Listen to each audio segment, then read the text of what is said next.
Olá, olá, muito bom começar mais um programa Gente que Fala. Eu sou Liliane Ventura e você está conosco simultaneamente pela Rádio Trianon 740 AM, ao vivo e também pela tvexito.com.br. E eu quero lembrá-los que aqui você participa conosco por e-mail, é verdade, liliane@tvexito.com.br e por telefone também, no 5081-3782, é o telefone do ouvinte, anotou? Não? 11, porque é São Paulo, 5081-3782. Gente, eu recebo aqui com muita alegria a nutricionista Roseli Lauton, especialista em nutrição clínica. Como vai, Roseli? Tudo bem? Tudo bem. Obrigada. Alegria tê-la aqui, viu? Obrigada pelo convite. Também conosco meu amigo, querido cirurgião plástico Herbert Gal. Saudades, viu, Herbert? Tudo bem? Eliana, é um grande prazer realmente estar aqui com você e realmente saudade. Também, Fazia claro. tempo que a gente não estava junto no microfone. Nossa, mas né? também a sua agenda, né? A gente sabe o quanto ela é cheia e eu imagino que para administrá-la, claro, tem que ser com um ano de antecedência, como nós fizemos para sua presença Muito aqui. pelo contrário, para você me convoque que imediatamente estarei a posto. Gente, claro que todo mundo sabe, mas eu quero aqui mandar um beijo para minha querida Paula Gauss, também cantora, apresentadora, linda, maravilhosa, para sua família linda, viu, Herbert? Para todos lá que devem estar nos ouvindo e dizer que é uma grata satisfação, sobretudo porque a gente sabe que você é um ícone da cirurgia plástica no nosso país. Há quanto tempo já atuando? Então, antes de falar quanto tempo, eu estou falando que se a minha família é linda, atua no mínimo igual. Nós que nos encontramos nos shoppings nos domingos, né? Passeando com os filhos, os seus pequenininhos e os meus já bem grandes. Mas eu me formei em 1978, então eu estou completando 35 anos de formado, 4 anos que demorei para me especializar, para mais de 30 anos de especialista. Maravilha, hein? E na família você já tinha alguém médico? Então, Lili, eu sou o único médico da família em todas as gerações. Minha família não tem nenhum médico. Meu pai era engenheiro e realmente na família da Malu, que você conhece bem, claro, da minha mulher, todo mundo era médico. Mas a minha família não tinha médico. Eu fui o primeiro médico. Até meu pai até assustou quando eu falei que ia fazer medicina. E de artista? Artista? Olha, porque a Paula Gauss é uma artista completa. Eu acho que artista tem um monte de artista frustrado. A Paula é a única artista mesmo. O meu pai era um homem que tocava, apesar de ser engenheiro, tocava qualquer instrumento. O que caísse na mão dele, ele tocava. Ele tinha uma musicalidade incrível. É mesmo? Eu também gosto muito, toco violão, a gente canta, a gente junto e tal. Mas a Paula nasceu procurando onde estava o holofote. Você conhece bem a Paula e ela é um nato, é dela. E com certeza esse não sucesso... poderia ser outra coisa. Não poderia ser outra coisa e esse sucesso a gente comemora com ela também. Como é o seu, da sua vida também, pessoal e também profissional. Gente, olha, nós vamos tratar sobre inúmeros assuntos aqui, inclusive porque cresce a procura por cirurgia plásticas no Brasil. Médicos mantêm protestos contra os planos de saúde e vamos falar sobre a dieta adequada para prevenir e até curar doenças. Porque muitas das doenças que adquirimos durante a vida podem ser causadas pela intoxicação por metais pesados ou outros elementos tóxicos que passam desapercebidos até que a doença se manifeste. Esses problemas podem ser detectados pelo mineralograma, é um palavrão para nós, né? Um exame que dá a medida exata de cada componente no corpo e ajuda na prevenção das doenças. É isso, Roseli? Nossa nutricionista clínica. Exatamente. O mineralograma, ele é um exame, pode ser do cabelo, das estruturas que saem de dentro do organismo, né? Do corpo. Então, ele pode ser o capilar, pode ser do sangue e pode ser o de urina. Para cada um, tem uma indicação específica. Que curioso. E aí, tendo posse desses elementos, desses resultados, a gente pode fazer um trabalho de prevenção. A gente estabelece ou um plano de detox, que é desintoxicar o organismo desses elementos, ou fazer prevenção. Né? E acompanhamento, porque às vezes a pessoa tem uma exposição inevitável a um determinado elemento. Me dá um exemplo. Profissionais, por exemplo, né, que têm exposição inevitável a determinados elementos tóxicos, então se faz um acompanhamento que vai prevenir a intoxicação dele. Né? Se ele tem uma profissão, por exemplo, e tem a exposição, então ele pode se proteger. todo mundo vai e sabe, cabeleireiro, né? Ninguém nasce naturalmente loira, né? Assim, pelo menos a maioria, viu, doutor Herbert? Não nasce naturalmente loira. Nasce linda, mas loira nem sempre. Loira a gente transforma. O próprio profissional, o cabeleireiro, ele, quando em contato com os produtos químicos para nos tornar loiras, por exemplo, eles, por vezes, inalam aquele pó tóxico. É isso que nós estamos falando? Também. Também. Essa é uma das profissões que pode ter exposição a elementos tóxicos. Outra, vamos dar exemplo aí para o pessoal de casa. Pintores, né? Pintores também. Apesar das tintas já terem sido bastante aprimoradas, talvez ainda exista contaminação, riscos de contaminação. Né? O cirurgião plástico tem algum risco? Eventualmente pode até ter, não só o cirurgião plástico, como qualquer médico. Por exemplo, numa sala de cirurgia, eventualmente pode ter escape de alguns gases que, por exemplo, são contraindicados, não é especificamente, mas, por exemplo, durante a gestação, existem alguns anestésicos inalatórios que a mulher não pode inalar, porque pode até tem risco de abortar. Os halogenados, por exemplo. Então, não é especificamente no campo da nutrição, mas é um dano ao organismo. Sem dúvida nenhuma. Ao organismo. E aí, o que é feito depois de detectado esse problema? Isso, É medicação? Depende da via de quelação que é escolhida. A via de quelação é o mecanismo de tratamento que é utilizado. Os médicos podem utilizar medicamentos, mas nutricionista nós temos a via alimentar nutricional, né, que é ou utilizando alimentos que têm substâncias que vão quelar esses elementos. Quelar é grudar no elemento e arrastá-lo para fora, né, do organismo. Ou nutrientes isolados. A gente elabora nutriconcentrados, também dá para contar com apoio de fitoterápicos, né, uma tintura de coentro, de alho selvagem. Então, são alternativas que a gente vai utilizar de acordo com o elemento que foi detectado. Perfeito. Posso fazer uma pergunta? Deve? Vamos lá, doutor Herbert. Se faz quelação por via endovenosa, através de soro? O que é quelação? Explica para o pessoal em casa. Só médico. A doutora falou, que explica outra vez. A quelação via medicamentosa, o médico faz utilizando o EDTA, que é uma substância que também vai grudar nesses elementos e vai fazer esse arraste dele para fora via renal. Né? Então, eles serão eliminados pela urina. Existem alguns médicos que fazem quelação por via endovenosa, com soro, que é aplicado um soro, né? E esse soro, então, tem medicamentos que vão fazer essa eliminação desses radicais não desejados, não é isso?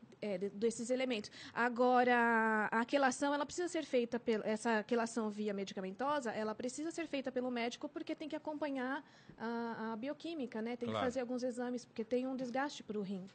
Geralmente, ela é utilizada em casos de intoxicação aguda, né? A pessoa ela foi exposta a uma grande quantidade de elemento tóxico, esses elementos ainda estão circulando no sangue, né? Então, utiliza essa alternativa para poder fazer essa quelação medicamentosa. Alguns anos atrás, esse exame do cabelo se fazia só nos Estados Unidos. Exato. Ainda é feito só lá ou se faz aqui? A gente já faz aqui no Brasil, em Campinas. E se mandava, né, o cabelo para os Estados Unidos? Demorava Olha um tempão. só como avançamos, hein? Já tem aqui o laboratório Biominerais em Campinas. Ali uma tabela que a gente está mostrando? Isso, é uma tabela. Isso daí são resultados, né? Vem nessa tabela. Do laboratório Biominerais, ela é um pouco diferente, mas o básico é isso daí mesmo. Agora, o cabelo pigmentado, como é o meu caso, ele dá alguma alteração natural porque já tem química. E aí, como fazer esse procedimento, entender o que é química? Já existe essa separação na hora da avaliação? Não, geralmente, quando as Ou mulheres... é do bulbo do cabelo? Quando as mulheres... a parte que a gente usa é a parte mais próxima da raiz, que é justamente a parte do cabelo que está trazendo informações mais recentes de como está essa composição lá dentro. No caso das mulheres que fazem algum uso de alguma química no cabelo, a gente sugere que tire o cabelo os pelos pubianos.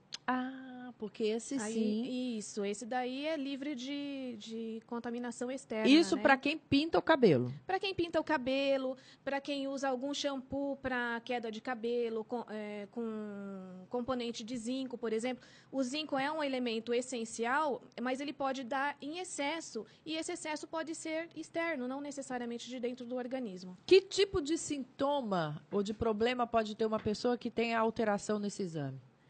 Depende do elemento que ocorreu a contaminação, depende da estrutura onde esse elemento está aderido, né? E ele vai comprometer funções. Então, dependendo da função que ele estiver comprometendo, surgem os sintomas.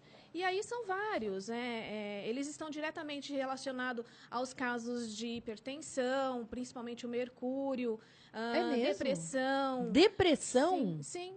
Olha só. E qual é o que causa? Desencadeia a depressão? Geralmente o mercúrio é bastante prevalente. Aí o mercúrio a gente encontra onde? Nos peixes? Nos peixes grandes, principalmente, nas amálgamas das obturações dentárias. Apesar de não estarem sendo tão utilizadas hoje em dia, né? No passado. Ainda tem a contaminação do passado. Por ferro também é muito comum, né? O excedente que também é muito prejudicial para o organismo. Né? E o ferro no alimento, eu estou tentando decodificar e transformar isso no dia a dia, doutor Herbert Gauss, porque o programa Gente que Fala tem esse compromisso de passar a informação e fazer a mudança de hábito e de vida para que possamos ter qualidade no futuro. E quando a gente fala da amálgama, por exemplo, quem tem agora está nos ouvindo, está falando, epa, já... Vou tirar do coração. Já sou um candidato a um exame como esse. E deve ser mesmo, porque, escuta, doenças como depressão... Eu costumo dizer que todo mundo merece, pelo menos uma vez na vida, fazer um mineralograma. Certo. Capilar. Tá, esse é um exame disponível na rede pública? Não é disponível na rede pública e, a princípio, os planos de saúde não cobrem. Então, o paciente paga do próprio bolso. Isso é uma coisa que eu não entendo também, doutor Herbert. Você sabe o que é... Bom, desculpa. Perdão. Eu acredito que só paga quando ocorre uma contaminação por exposição de uma profissão, assim. Tem alguns casos de acidentes, né? A gente teve recentemente lá na Bahia, em Santo Amaro, a exposição daqueles metais pesados todos que foram doados para poder fazer a pavimentação e as pessoas estão contaminadas com chumbo, com cádmio. Então, nesses casos, eu acredito que talvez um outro órgão ou o sistema público cubra os custos. No geral, não. Mas o que deveria ser para a prevenção, doutor Herbert? Então, a gente se passa o seguinte, Liliane, a gente vive, infelizmente, num país pobre. O Brasil, por melhor que possa nos parecer, é um país pobre. Ainda. E que tem problemas básicos de saúde. Quer dizer, a gente está em São Paulo, que realmente não representa o Brasil, e nós temos problema de criança com barriga d'água, nós temos problema de detecção de uma série de doenças. Então, sem dúvida nenhuma, vai ser o máximo o dia que a gente chegar e ter a possibilidade do serviço público pagar um mineralograma para saber como que estão aí os seus radicais, como que estão as coisas. Isso, se Deus quiser, a gente vai ver. Agora, a gente ainda vive num país com problemas básicos de saúde que são ainda não solucionados. Quer dizer, para chegar lá ainda vai ter que andar um pouquinho, né? Com certeza. É um exame caro? Custa em torno de R$300. Não é barato. Não é barato para a população geral. Agora, mesmo a gente avaliando problemas básicos, pode estar acontecendo a interferência de elementos tóxicos, por exemplo, no tratamento de uma anemia, porque o elemento tóxico, principalmente os minerais que são tóxicos, eles ocupam na célula lugar de minerais essenciais. Então, às vezes, você adequa a dieta, você conserta a alimentação, ou você faz uma suplementação de um elemento essencial e ele não consegue chegar, ele não consegue agir no sítio de atuação dele, porque tem elementos comprometendo essa ação.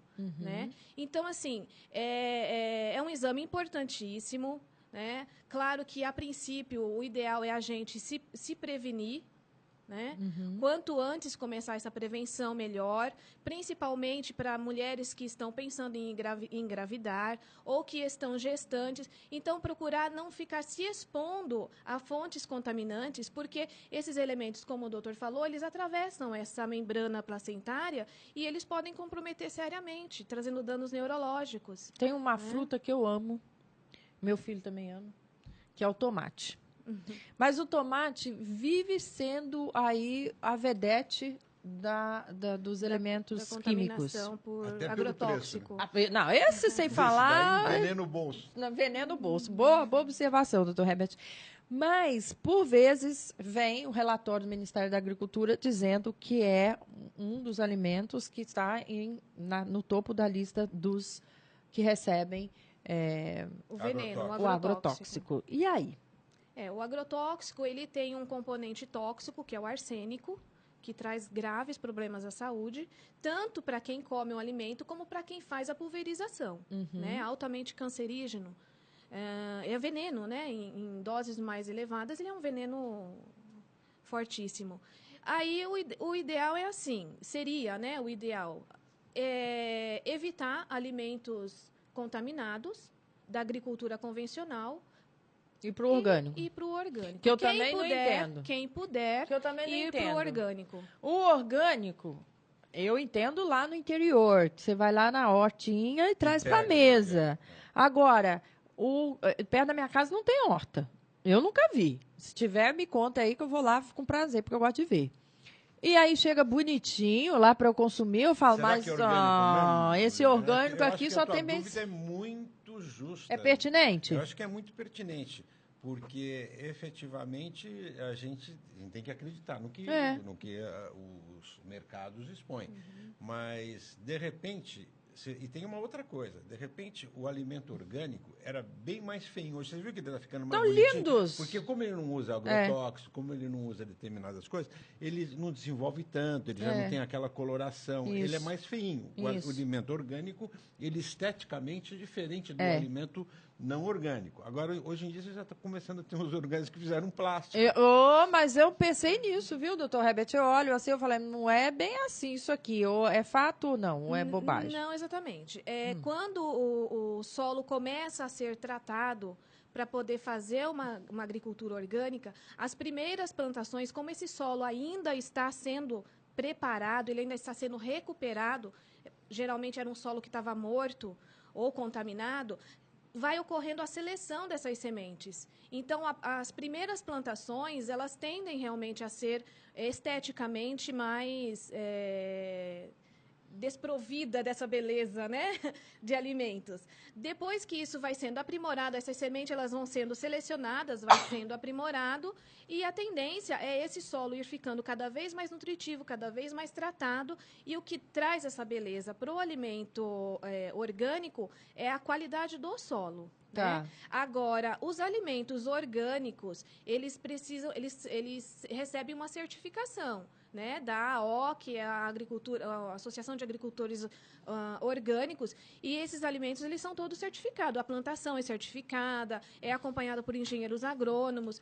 Então, assim, pode ter alguns intrusos aí, de repente, vendendo alimentos que não sejam orgânicos com o título de orgânico, até pode. Mas isso daí a gente encontra em todas as áreas, né?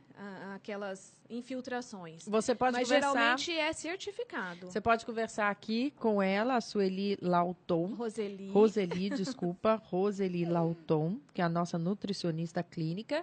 E também com o Dr. Herbert Gauss. Se você estiver comigo agora, meio-dia até a 1 ao vivo.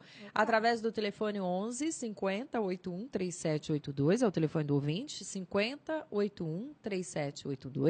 E também por e-mail liliane@tvexito.com.br. Já, gente, nós vamos falar com ela, com a Roseli Lauton, sobre a dieta, uma dieta aí adequada para prevenir e até curar doenças. Fique ligadinho aí conosco, porque agora eu quero contar para vocês que o surgimento de novas técnicas e o aumento do número de clínicas fizeram com que a quantidade de cirurgias plásticas aumentassem aí consideravelmente no Brasil.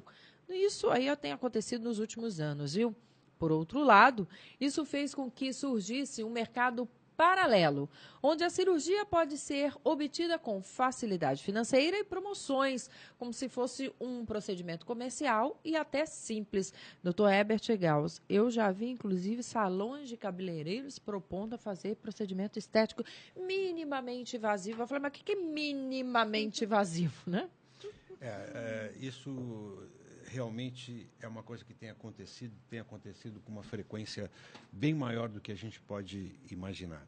A cirurgia plástica é uma especialidade médica cirúrgica e que tem que ser encarada e vista como uma especialidade médica e não pode ser simplesmente banalizada a nível de ser oferecida em salão de cabeleireiro. Não que salão de cabeleireiro seja um lugar ruim, mas é um lugar para fazer o cabelo e a unha, não é um lugar para fazer consulta médica. E tão importante quanto você ter um médico com conhecimento, com especialidade, com tirocínio, é você ter um local apropriado para fazer essas cirurgias. Porque toda vez que a gente ouve falar, e não são poucas, de um acidente em cirurgia plástica, você ouve falar fulana de tal na clínica tal, no consultório tal, na clínica tal, no consultório tal. Você não lembra de ter ouvido falar no hospital, no Einstein, no São Luís, no Sírio-Libanês, no Hospital Vila Lobos. É verdade, boa observação. Sempre na clínica tal, em cima do botequim, embaixo do armário. Quer dizer, por quê? Porque, efetivamente, Liliane, é mais fácil enganar mulher com vaidade do que criança. Com doce. É fácil. Você promete, a mulher sensível, engravidou, o corpo piorou, o marido não sei o que lá, o primeiro bonitão que chegar e falar uma palavra legal, ela acredita. É isso mesmo. Entendeu? Então, é muito fácil. E daí, o que faz? A mulher não tinha dinheiro para operar, porque o dinheiro era um fator limitante. Daí começa, mas você paga 48 de 223, ela começa já a tirar o dinheiro da feira, do supermercado, do troço e tal, porque daí ela pode. E, obviamente, não se faz milagre em nada. A gente tem que duvidar das coisas, não que tudo que o mais caro necessariamente seja o melhor, mas ninguém faz milagre. Dizer, uma coisa que custa 10 não pode custar 1 no outro lugar. Claro. Uma coisa que custa 10 pode custar talvez 7, 6, mas não pode custar 1. Então, efetivamente, na hora que você junta a ganância, e não digo nem do médico, porque essas clínicas, a maioria, são de empresários, que não são nem da área médica. É claro que ele tem que contratar... São investidores. Ele tem que contratar o médico, mas, veja bem, o médico foi contratado, ele faz o melhor dele. Tal. Então, realmente, no Brasil cresceu muito. O Brasil é o segundo país do mundo em números absolutos. O primeiro é os Estados Unidos? Só os Estados Unidos. Então, é muito importante que a pessoa que queira se submeter a uma cirurgia não apenas tenha indicação de um bom médico, de um profissional que tenha especialização na área, mas o local onde vai ser feita essa cirurgia é tão importante. Que baratear, eu acho até que... Baratear é obrigação. Eu fico feliz, viu, doutor Herbert Gauss, porque eu entendo que nós avançamos em muitas coisas, o país abriu o crediário, né, para o automóvel, por que não para a realização de um outro sonho, que é você estar bem consigo mesmo. Mas concordo com o doutor Herbert Gauss. A gente tem que entender e ter um parâmetro. Não dá para algo que custa 10 virar 1. Você tem que, no mínimo, suspeitar. Mas o brasileiro, com aquela mania de querer levar vantagem, ele cai nesse engodo, cai pela sensibilidade, pela fragilidade, mas cai também porque é sem vergonha. Há 25 anos atrás, quando nós reeditamos a Clínica de Cirurgia Plástica de São Paulo, que já existia, mas na época capitaneada pelo Dr. Davi Serson Neto, e nós reeditamos a Clínica de Cirurgia Plástica de São Paulo. O meu objetivo era tornar a cirurgia plástica mais acessível às pessoas, porque, como já disse várias vezes o professor Ivo Pitangui, o sofrimento do rico e do pobre é o mesmo frente a uma deformidade estética. O que a minha filha sofre por ter um peito grande ou um nariz grande, a filha daquela pessoa mais simples sofre a mesma coisa. Exatamente. Então, não seria justo você ter uma especialidade elitizada. Então, por exemplo, o meu objetivo, há 25 anos atrás, foi levar a cirurgia plástica o mais perto possível das pessoas. Agora, sem banalizar e sem economizar nas coisas que são primordiais, que são caras. E que são caras, que é a segurança. Então, não adianta. Não dá para fechar uma conta de uma cirurgia plástica em 48 parcelas de não sei quanto. Não fecha, essa conta não fecha. Entendi. Alguém está perdendo e pode ter certeza que esse alguém é o paciente. Muito bem, aí você fica atento e pode fazer as suas perguntas também aqui, participar ao vivo se estiver comigo de 12h a 1h. Ah, Liliane, mas você está doida? Que outro horário que eu estou com você? Qualquer hora do dia, da noite, da madrugada, através da tvexito.com.br. Você pode acessar tvexito.com.br e até lá, não é, o menu dos programas, encontrar o programa Gente que Fala. Aí você vai poder assistir esse e outros programas já realizados e a gente espera com muito carinho. Agora, quem está comigo, 12h a 1h, pode fazer pergunta ao vivo aos profissionais presentes, como o Dr. Herbert Gauss, que é cirurgião plástico, e também a nutricionista, a Roseli Lauton.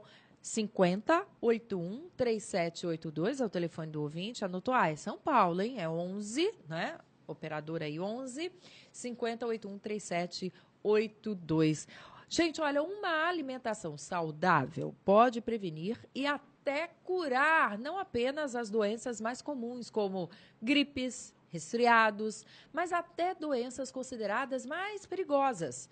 Porém, é importante lembrar que cada pessoa tem um organismo que pode ter reações diferentes a cada alimento.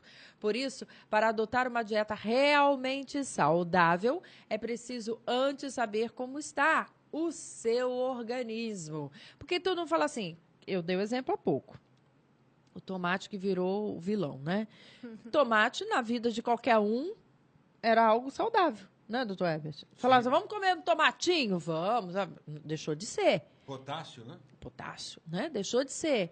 Agora, como fazer, o leigo que está nos ouvindo, Roseli, fazer essa escolha, visto que o tomate é o vilão, mas há pouco também foi um legume aí que estava... Pimentão, o né? pimentão, enfim, tantos outros. É ficar atento às informações? Isso, ficar atento às informações, e a gente não pode utilizar a informação de que existe presença de metais tóxicos provenientes da contaminação do agrotóxico, dos outros elementos tóxicos, da poluição, enfim, no alimento, e a gente utilizar isso como, às vezes, até como uma desculpa, não vou comer frutas, legumes e verduras porque tem contaminação de metais, né?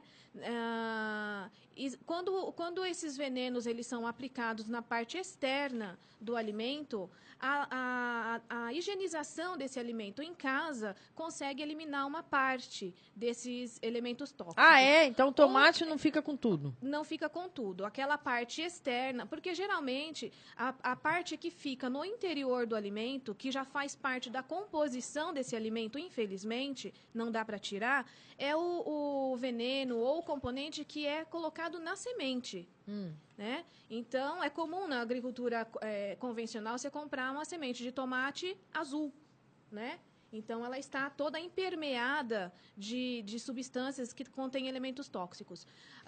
Então, peraí, essa é uma dica importante. Se eu abrir o tomate... Não. A semente para plantar. Para plantar, ok, tá. Não a semente da fruta. Isso. Entendi. Então, esses elementos tóxicos que são colocados na semente ou são colocados nas substâncias que servem para irrigar esse solo, para irrigar essa plantação, não tem como tirar, porque eles já fazem parte da composição do alimento. Agora, os que são colocados, pulverizados na parte externa, ou, em alguns casos, você tira a casca.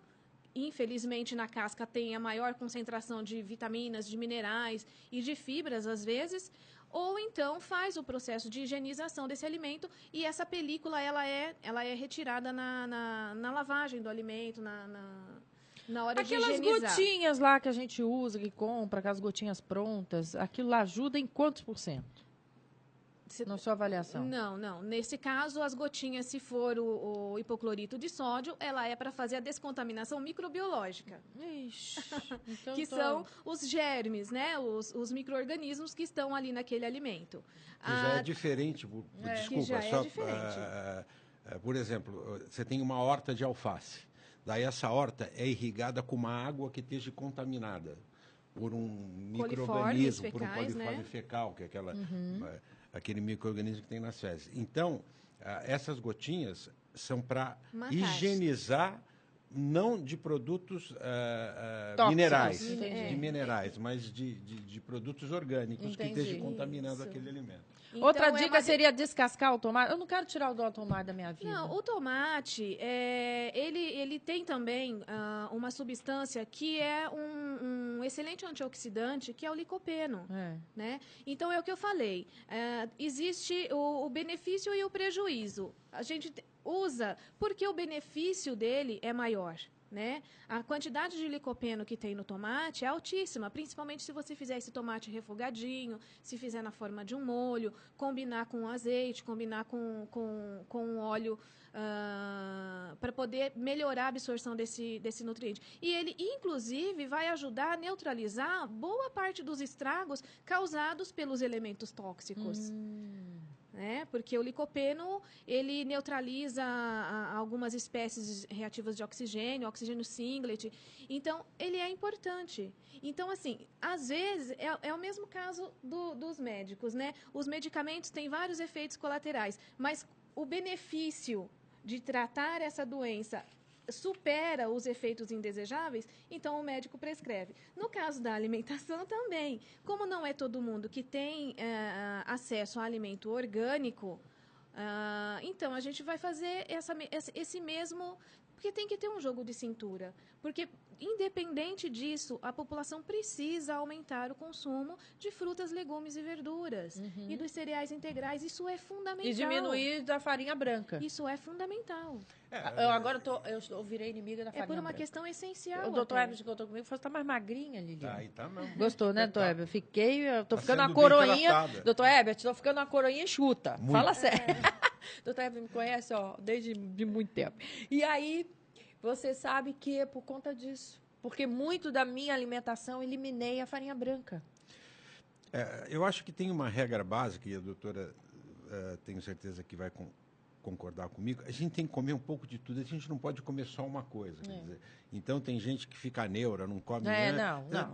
Se a gente tiver uma alimentação variada, uma alimentação balanceada, porque, sem dúvida nenhuma, Liliane, a gente morre pela boca.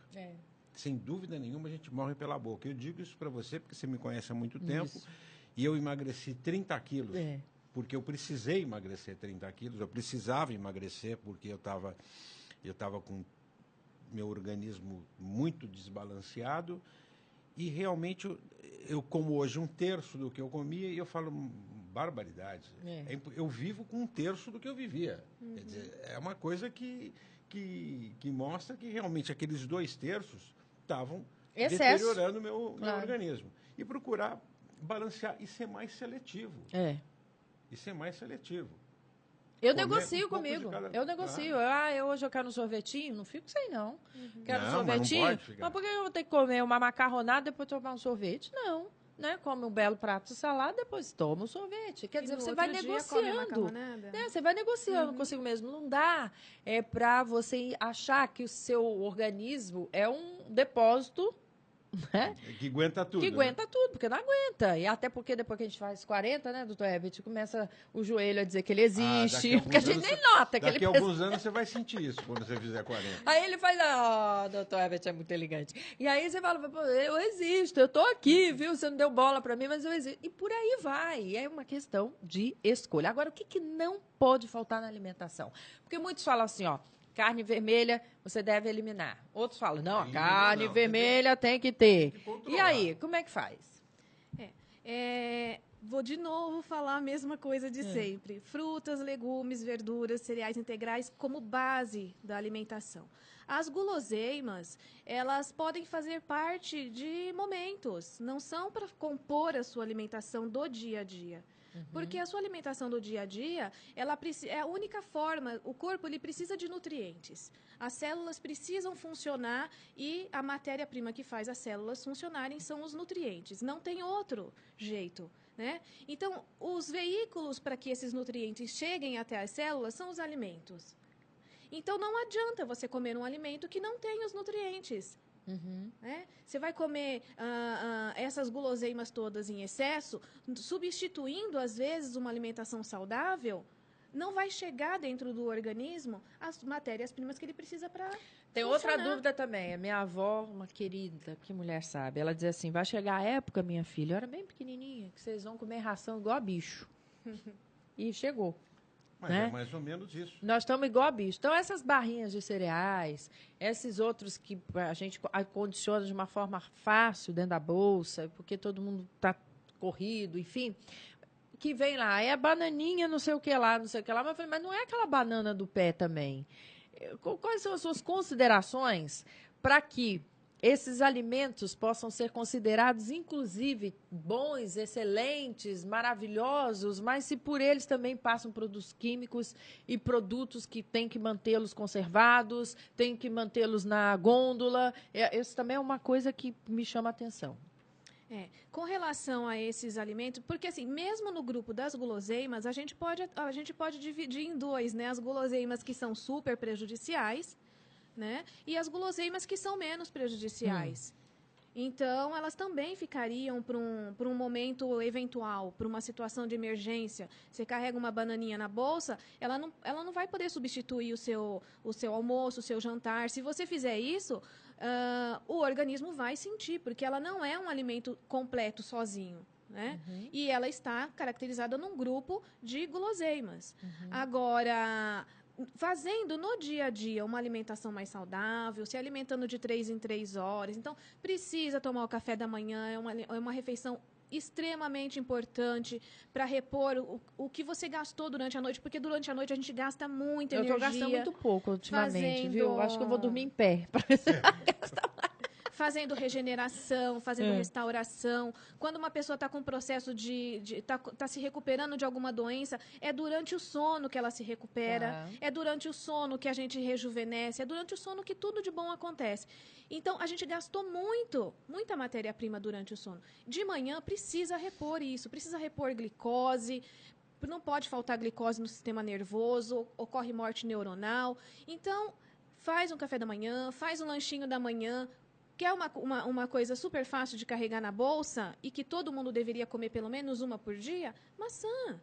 Enrola num guardanapinho de papel mesmo e carrega na bolsa. Ela é resistente, mesmo que ela amasse, ela não vaza, ela não derrama. Então, é um alimento super saudável. Para gengiva. É um alimento saudável, tem bastante substância fitoquímica interessantíssima para a saúde. Enfim, fez o almoço, come primeiro uma boa porção de salada crua. Ah, mas eu como na rua. Gente, procura um restaurante self-service, procura um restaurante que tem bastante salada. Come primeiro uma porção de salada crua e depois você vai para aquilo, de repente, mesmo que seja uma guloseima, o seu corpo já está calçado, digamos assim. Muito bom. Tem uma regrazinha para isso. Conta. Quando você chegar lá no restaurante, primeiro você come tudo que você não gosta. Tá. Daí, depois que você comeu tudo que você não gosta, daí você vai comer o que você gosta. Mas daí já passou a fome. Já passou a fome, você vai comer bem menos. É isso, porque quando a gente chega nesse lugar, tem aquela salada, mas daí tem arroz, feijão, a farofa, tal, não sei o que lá, a gente deixa de lado. Então, primeiro, tudo que a gente não gosta é o que faz bem. Muito bom. E a gente tem que aprender a gostar do que a gente não gosta. Você vai criando você não ensina essa a relação. criança a comer verdura, legumes e tal, a gente tem que aprender também. Então, a gente tem que começar comendo o que a gente não gosta, que normalmente são as coisas mais saudáveis.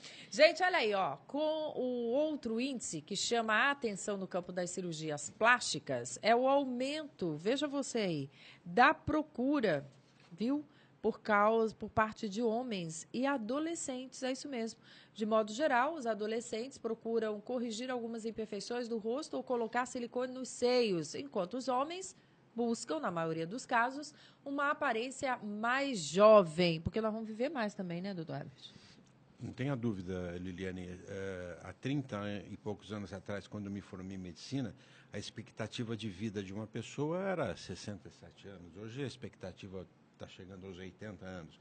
Então, a nossa população, como a população do mundo... Doutor Herbert está falando, vocês estão me mostrando aqui, o doutor Herbert está falando. Está envelhecendo. Mas continua mostrando você, eu vou falando. Eu acho que o diretor sabe exatamente. Ou porque eu tenho que fazer muita correção. Eu tenho que fazer. Você está linda.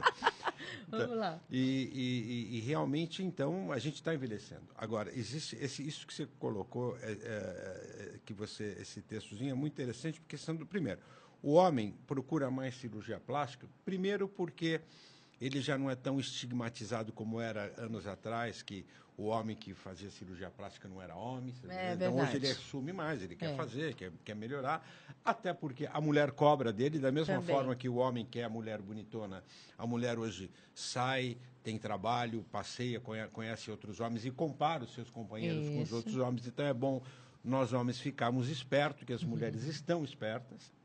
Agora, o que mais realmente traz indignação é o número de adolescentes procurando cirurgia plástica ou procurando consultório de cirurgião plástico. Nós estamos falando de que faixa etária? Adolescente de 18? Não, adolescente de 12? 14 a 17 anos. Depois de 18 já está grandinho, tá? Isso tem duas razões principais. A primeira é que as meninas veem suas mães indo ao consultório e querem ir também.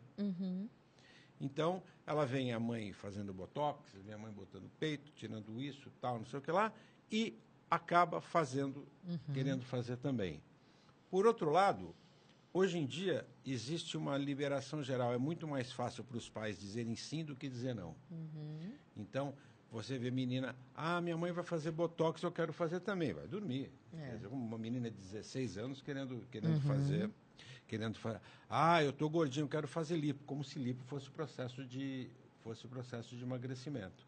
Então, é uma cultura que vai tendo, a Patricinha de Beverly Hills, sabe? Isso. Quer dizer, aquele negócio, vê a mãe fazendo, quer fazer também, e obviamente, se você der abertura, e no fim você está fazendo um monte de coisa que não pode fazer. Então, acho que é muito importante. E eu digo para você o seguinte, existe procura, mas os cirurgiões plásticos que eu conheço, ninguém brinca nessa área, não. Já fala para a moçada, já enquadra, você está entendendo? Agora, é claro que sai procurando e, de repente, encontra. Né? Agora, doutor Herbert, o que é legal é que a orelha de abano é possível fazer. Não, existem cirurgias que você tem que fazer nariz. até na primeira infância. Nariz, em que momento se pode fazer uma cirurgia de correção de nariz? Tudo que pode levar a problemas, por exemplo, de comportamento emocionais, você deve operar. Por exemplo, uma criança que tem uma orelhinha abano, você deve operar antes da idade escolar, senão vai ter apelido na escola. É isso mesmo, é fato. Uma menina de 15, 16 anos que tem o nariz muito feio, você pode operar. O que tem um seio muito grande, você também pode operar. Nós estamos falando de cirurgias, obviamente, que tenha, vamos dizer, o objetivo unicamente estético, mas existem cirurgias como o nariz, como uma orelha, como uma mama grande, queixo, e como queixo, como algumas coisas que devem ser feitas na idade até pré-escolar ou na adolescência, para que a criança ou o garoto ou adolescente não venha carregar um trauma. Com certeza, porque também nem tanto ao mar. Né? Há de se entender e ter esse bom senso, que, aliás, é uma palavra que está ficando em desuso. Parece que o povo está esquecendo bom senso em detrimento de dinheiro, né? De oportunidade bom ou de modismo. Tudo, né? Porque a questão aplica o bom senso. Não é isso, doutor Herbert? E graças a Deus a gente tem profissionais como o senhor. Não, sem dúvida nenhuma. E é muito importante que os pais entendam isso. Que os pais, porque muitas vezes a mãe chega para o médico e fala, doutor, mas ela quer fazer, faz. Não é assim, não. As coisas têm que ser muito bem indicadas, muito bem orientadas, porque por menor que seja um procedimento médico, esse procedimento envolve um risco, envolve implicações que não é uma coisa como você simplesmente não fazer nada.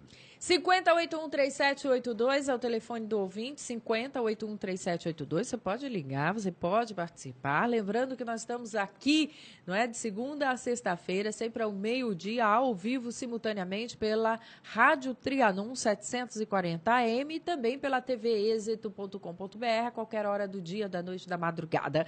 Participa comigo também ele, que é cirurgião plástico, o doutor Nelson Letísio, que vai falar sobre cicatrizes pós-cirúrgicas, pós-cirurgias plásticas. Como vai, doutor Nelson? Tudo bom, Liliane? Como é que você está? Eu vou muito bem, obrigada.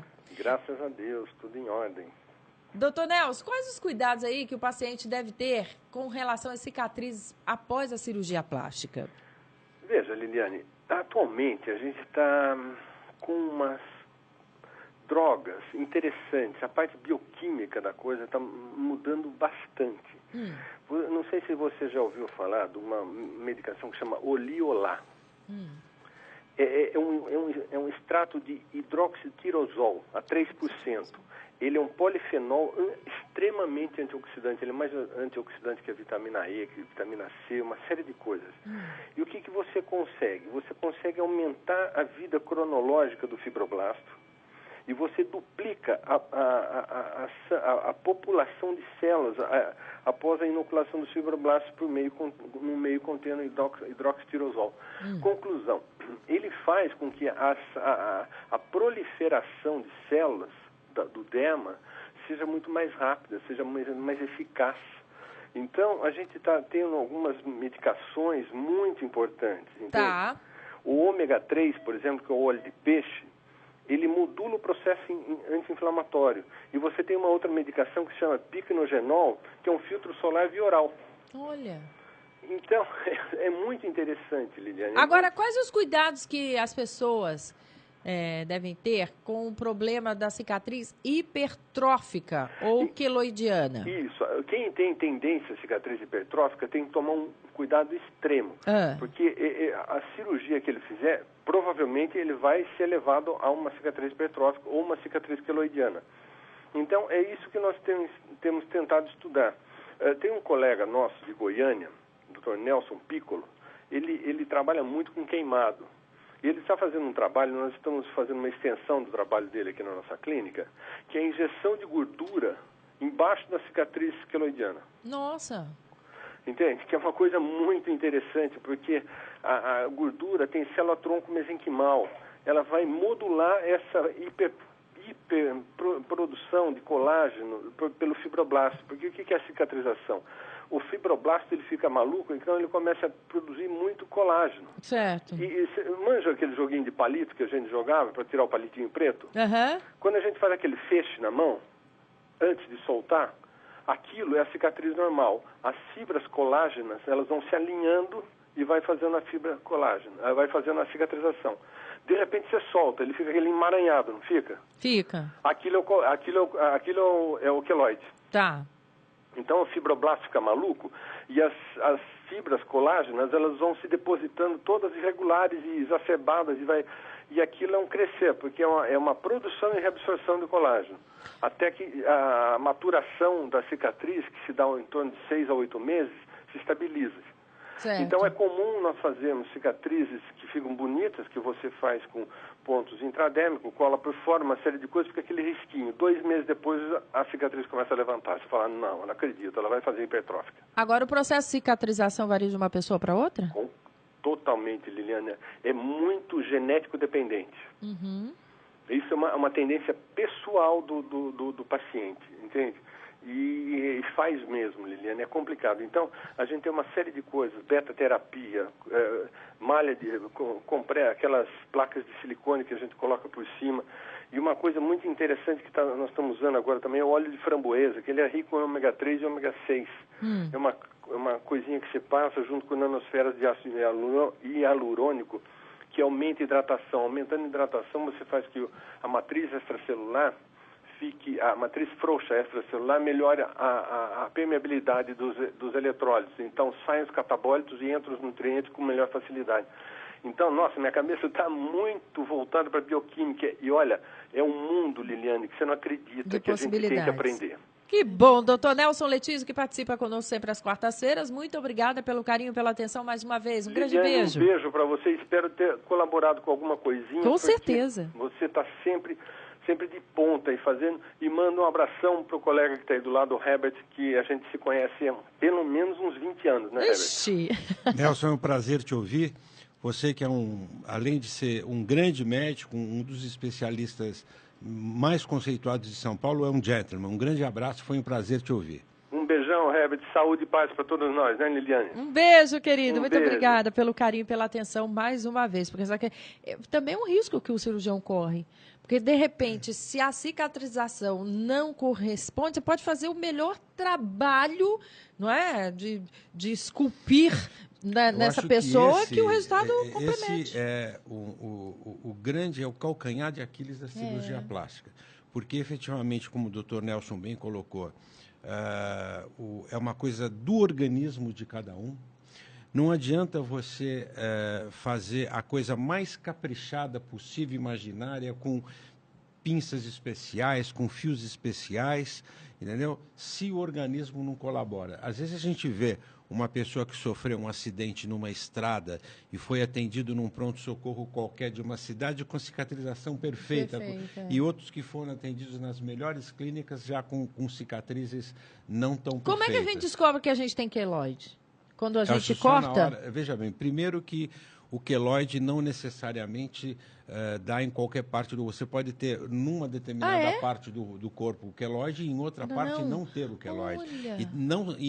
E nem sempre uma pessoa que não tem um queloide no primeiro procedimento não vai ter no segundo procedimento. Existem áreas do corpo em que existe mais propensão e inclusive varia muito também da idade da pessoa. Olha. As pessoas mais jovens em que tem o organismo o organismo mais jovem tem mais propensão a formar queloide, quer dizer, nos jovens as cicatrizações de uma forma, nós estamos falando de uma forma geral, e a cicatrização numa menina de 15 anos é diferente do que nessa mesma mulher quando ela tiver 60 anos.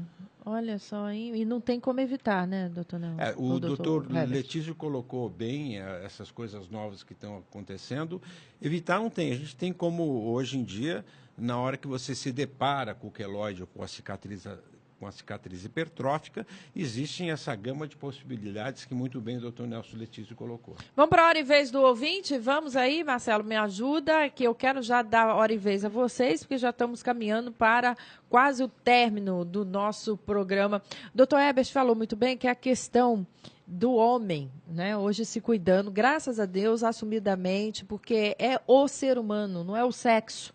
Não é? Você não pode avaliar a condição sexual de uma pessoa através dos cuidados que ela tem consigo mesma. Que bom que tenha, que bom que cresça, não é? Porque isso é um direito que todos nós temos e devemos usar e abusar, inclusive, da indústria cosmetológica, da cirurgia plástica. Agora, muito se incomoda na mulher é a face, me parece, e o doutor Herbert vai poder me corrigir. Quer dizer, passar dos anos, a pálpebra, esse contorno aqui, no homem também?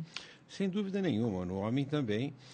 O que se passa é que, infelizmente, a pele da mulher é uma pele mais fina, mais delicada, uma pele que está mais sujeita ao tempo e às intempéries do tempo. O homem tem uma pele de derme mais grossa, quer dizer, a princípio, o homem envelhece menos do que a mulher, em função da próxima vez eu vou ficar na fila dos moços. Da grossura da pele. Então, você vê que o sol, que vamos dizer, de uma certa forma, todas as coisas que acontecem influenciam muito mais a pele da mulher do que a pele do homem. Então, a mulher, de uma forma geral, a pele sofre mais do que do homem, mas existe a preocupação em ambos os sexos.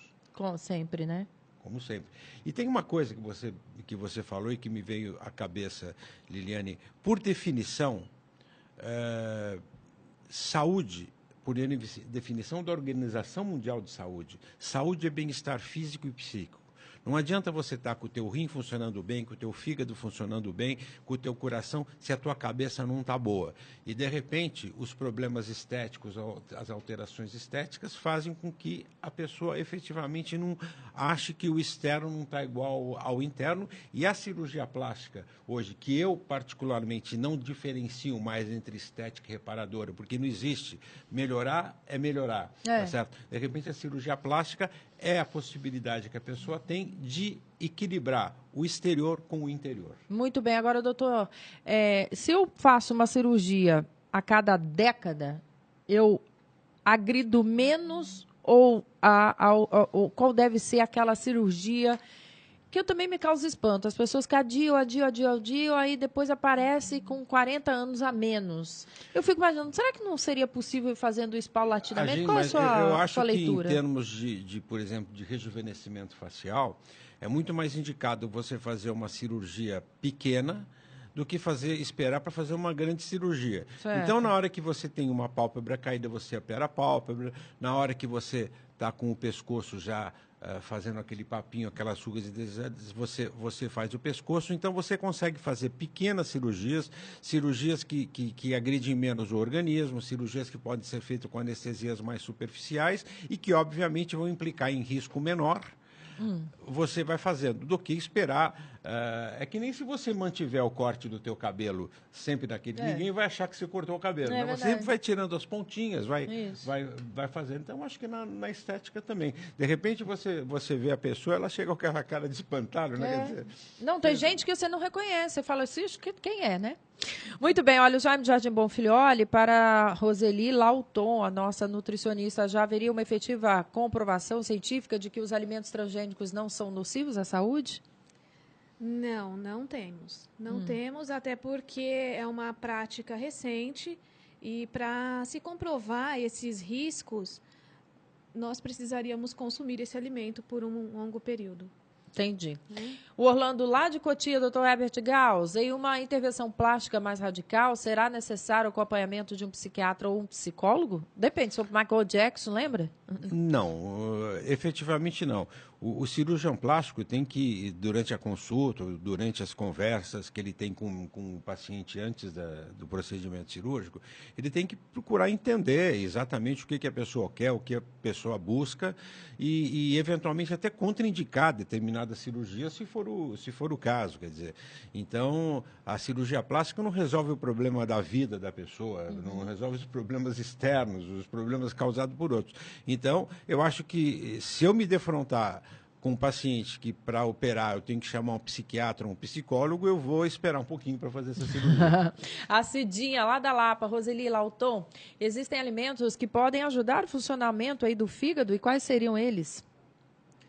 Os alimentos que ajudariam no funcionamento do fígado seriam os alimentos ricos em vitamina A, que é um nutriente importante para o fígado.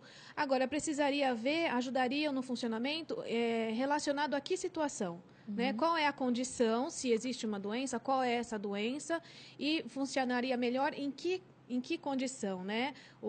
É para tratamento, mas tratamento de que situação?